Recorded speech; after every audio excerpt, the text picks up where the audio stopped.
Let us try to understand the divine masculine or the absolute zero. In order to understand the divine masculine or the absolute zero, you have to let go of everything. Not even a single thought must remain in your brain or consciousness. If one thought remains, then it is not absolute zero. That means you are still vibrating. Absolute zero is like a guitar which is not being played. It exists, but it's not being played. When the guitar is strung, that is, when it is played, music is generated. Similarly, when your consciousness vibrates, you can see the universe. So the universe is the music, and your consciousness are the guitar strings. So when your consciousness vibrates, you can see the universe. When your consciousness stops vibrating, the whole universe disappears. Enlightened beings like Yogananda, Swami Vivekananda, all those higher entities know how to voluntarily decrease the vibration in their consciousness. So that is the difference between a materialistic person and enlightened being. A materialistic man will not know how to decrease the vibration inside him. So when he undergoes natural death, what happens is, since he is attached with the alpha, beta, gamma frequency, he will come back to the physical realm because he never learned how to decrease those vibrations. So that is why it is very important for all of us to learn how to decrease the vibration inside our consciousness voluntarily, not like the time when you sleep. During sleep, what happens is we decrease the vibration, and it is not voluntarily. It happens because of ignorance. That is, we get tired and we just let ourselves sleep. So during that time, we are not aware of the lowering vibrations, due to which we will not learn how to lower the vibration after death. So that is why it is very important to know this skill. During meditation, when we sit upright and concentrate on decreasing the vibrations, what happens is the Kundalini inside us, that is the feminine energy, which comforts us, which sticks us to the respective universe, will realize that the body is vibrating lesser. That is, it will realize that the consciousness is going to sleep. So that is why it rises up. It rises from the Muladhara and comes above and above and above. That is because we have lowered the vibration in our brain.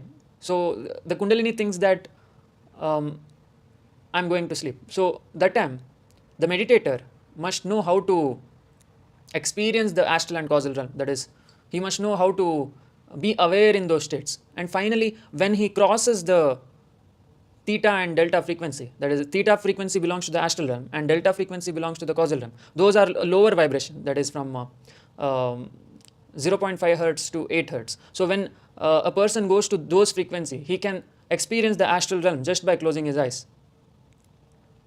When he goes beyond 0.5 hertz, that is, when he goes lesser than 0.5 hertz, when he goes near to that 0 hertz, what happens is his Kundalini will get fooled and it will completely escape from the body, and he will be no more. That is the Nirvikalpa Samadhi. So I have told about this in many videos regarding the same topic, but many people question me that what is the importance of love? Love is the emotion which binds us to this universe. If we don't fulfill that desire, that is love, what will happen is we will come back to the physical realm just to fulfill that love again. So that is why it is very much necessary for us to completely pour out the love. That is why I tell everyone to connect with their Ishta Devata. So Ishta Devata is like an imaginary figure, which has the power of a multidimensional entity, which can make you sacrifice completely. That is, you should know how to sacrifice everything for the other person. Only then you can transcend. See, if you have tiny bit of selfishness within you, then you cannot transcend. So what is love? Love is an emotion where you are ready to sacrifice your whole life for the other person. So that is the definition of love. Sacrifice, self-sacrifice. That is ability to sacrifice everything. Now, in order to be ready for that kind of love, you have to connect with such powerful entities like Mahavidya Kali, Mahavidya Krishna, etc. But the thing is, people get confused whether to love only them or we can love our dogs or mother or father or any material objects. The answer to that is we can love anything. The problem is we are not ready to sacrifice ourselves for the material objects. For example, let us say I love a dog. So the question arises whether I am ready to sacrifice my whole life for that dog.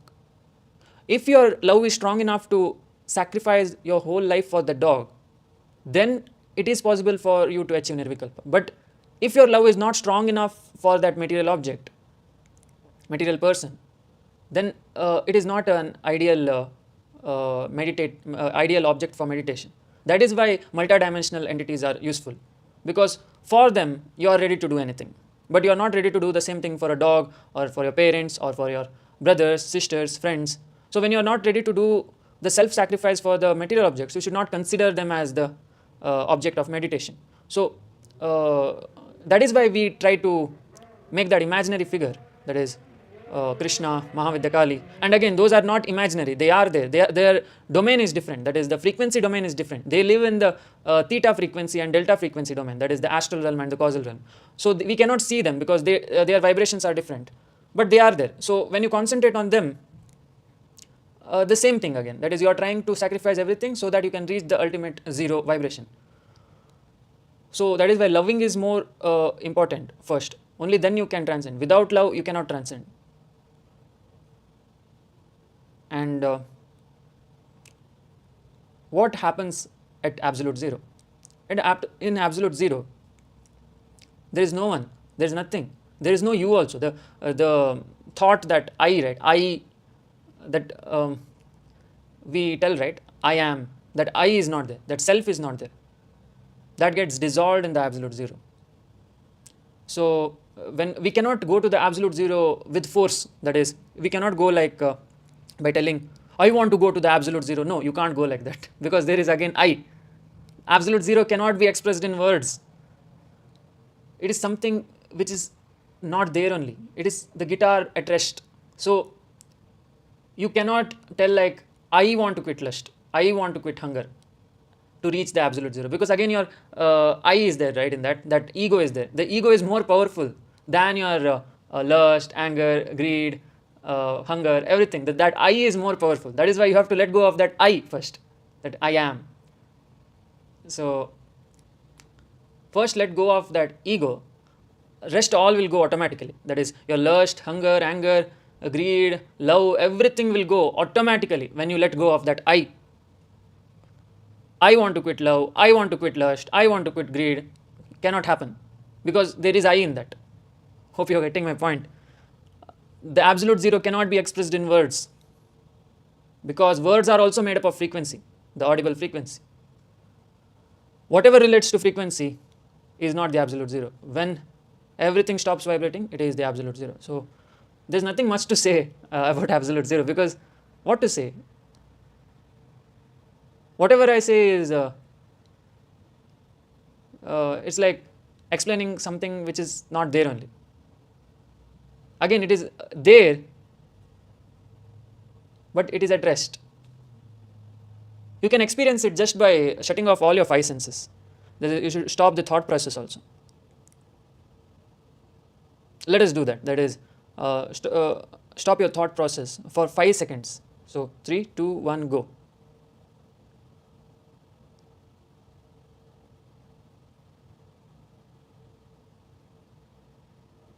You can open your eyes. So when we closed the eyes and stopped thinking for 5 seconds, the guitar was going to stop, but it didn't stop completely. Again, after the 5 seconds, your thought process started.